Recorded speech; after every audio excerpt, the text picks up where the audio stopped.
The Reinvention of Self CD is information about you. Reinvention literally means to become somebody else.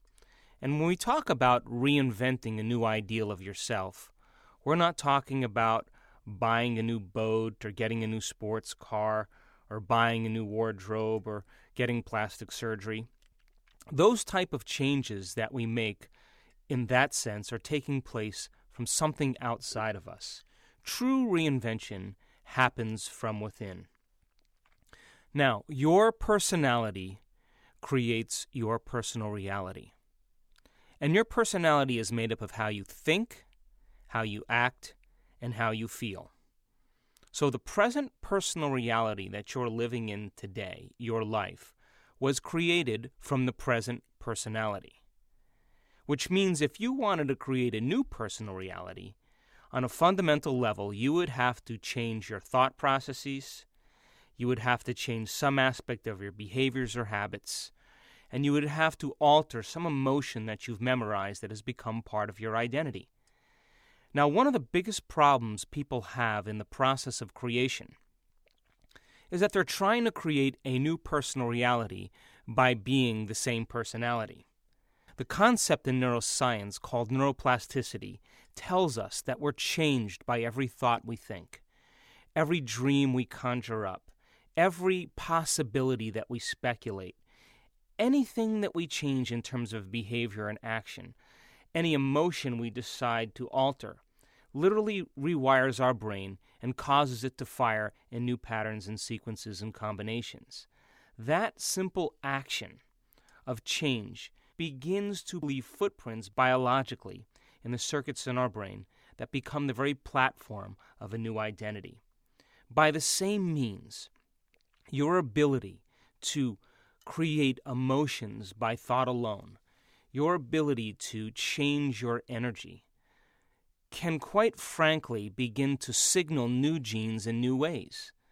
That concept in biology is called epigenetics, which means that our genes can change just by altering our experiences, by changing our behaviors, by signaling a new genetic expression, by altering some emotion. Now, the way you think and the way you feel creates a state of being. When your thoughts and feelings are aligned or are coherent, we call that a state of being. When your mind and body are working together, you're in a state of being. And your state of being is your personality. So again, in order to change some aspect of our personality, we have to change how we think and feel. Now let's address this from a psychological model. For example, psychology tells us that by the time we're 35 years old, we're pretty much a set of memorized behaviors and emotional reactions, a set of automatic programs that define who we are. Neuroscientific model tells us that our brains become hardwired by the time we're 35 years old, and the biological model tells us that we signal genes that cause us to head for our genetic destiny. The new model of science tells us that from a psychological standpoint, that we can change some aspect of ourselves to produce different outcomes in our life. For example, let's say that the psychological model says that who you are as an identity is how you think, act, and feel. That your experience of the world is based on past memories, and that those memories begin to forecast or define who you are as an individual. So to change some aspect of ourselves from a psychological model means then that we have to first examine our own thoughts. And if we can pay attention to our own thoughts or think about how we're thinking, begin to notice how we're behaving, and begin to become conscious of how we're feeling, it means then that we can some way modify our behaviors to do a better job in life. So then, according to the psychological model, the moment you have insight about yourself, the moment you have an understanding or a new thought about your state of being, that thought should naturally lead you to a new choice. When you begin to make a different decision about yourself or your life, it means you're going to take a different set of actions. You're going to modify your behavior in some way. You're going to change the way you do something. And if you can get your behaviors to match your intention, you're going to have a new experience. And that new experience then is going to create a new emotion. And that new emotion will begin to redefine you as a new personality. So, let's say that you were diagnosed with diabetes, type 2 diabetes. Now, we know as a scientific fact that diabetes, adult onset diabetes, is actually changeable. And so you learn a bit of knowledge because you read the latest research that says if you change your lifestyle, if you change your behaviors, if you change your choices, that those cells that normally produce insulin that get tired or malfunction could actually be rejuvenated. But it's dependent on the things that you do.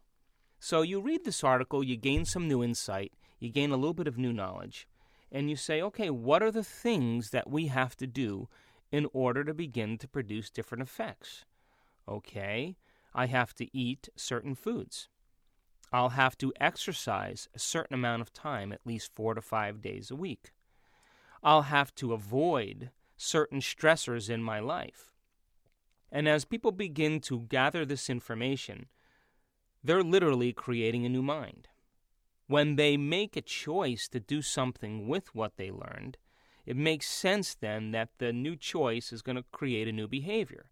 And when they begin to make different choices around the foods they eat, and they make different choices about amount of exercise or movement that they partake in, and they begin to learn how to shorten the refractory period of their emotional responses to stressors in their life, that the research says that between 1 week and 4 to 8 weeks, people will begin to change their expression of diabetes. Now, when they begin to make those changes, it makes sense then they're going to begin to have new experiences. They're going to begin to lose weight. They're going to begin to feel better about themselves. Their body's going to begin to have more energy. And all of those new experiences then produce different emotions. They start to feel more self-esteem. They start to feel better about themselves. They begin to make other choices then that begin to lead to other lifestyle changes. And you see the person climbing out of their particular state of mind and body. Now, from a biological or neuroscientific model, because of the concept of neuroplasticity, it means then if a person wants to change something about themselves, there's a similar application. Let's say a person wants to become happy. In other words, they no longer want to be depressed. Well, the first step in becoming happy is to first examine why you're unhappy. What are the thoughts that you pay attention to, that you give your energy to, that define you as an unhappy person, that make you feel depressed? What are the behaviors that you consistently reproduce until they become habits, to the point where you go unconscious, that creates certain emotions to reaffirm an identity of who you think you are, which is depressed or low self-esteem or unworthy? Now, if you can begin to examine those very aspects of the way you think, act, and feel, that examination, that ability to pay attention to the self, does an amazing thing. It begins to restrain certain circuits in your brain from firing. And the principle in neuroscience says nerve cells that no longer fire together no longer wire together. So every time you inhibit a thought, every time you restrain an impulse or a behavior or reaction, and every time you notice an emotion and you shorten the refractory period of that response, you're causing jungles of neurons to no longer electrically fire in the same patterns. In other words, you're beginning to change your mind, because as you begin to control the circuits from firing in familiar ways, you begin to weaken their connections. And if every place where one neuron is connected to another neuron is called a memory or a thought, in time you begin to prune away the very fabric of your old identity. Now, if you can take this step a little bit further, and you begin to see that how you think and how you feel creates a state of being, which is an identity or a personality.